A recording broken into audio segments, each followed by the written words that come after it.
To wash sneakers or canvas shoes in a washing machine. First, remove the laces from your shoes and soak the laces in some soapy water. Take the insoles out if they're removable.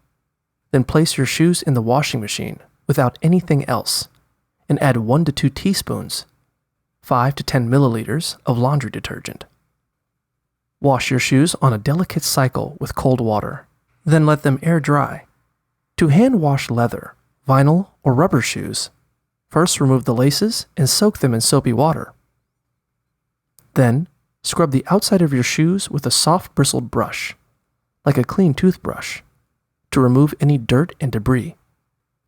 Next, mix some warm water with a few drops of dish soap. Dip your brush in the soapy water and scrub the outside of your shoes.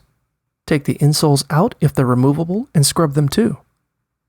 Finally, wipe your shoes with a dry cloth and let them air dry.